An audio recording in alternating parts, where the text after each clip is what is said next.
Hi, I'm inside the Ruby Bridges School Garden, and I'm going to take my monthly June walk through the garden. When you're walking through your garden, make sure you have a gardening journal. As I water, I'm constantly observing.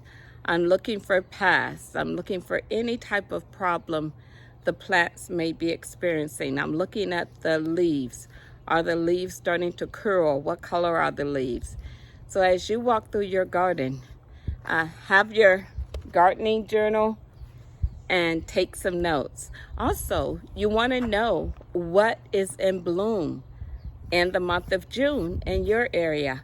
So I make note not only of the problems that are in the garden, but also the things that are going well. Yes. So the things that are going well, you want to repeat the next season, right?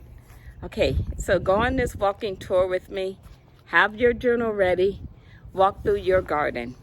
Join me.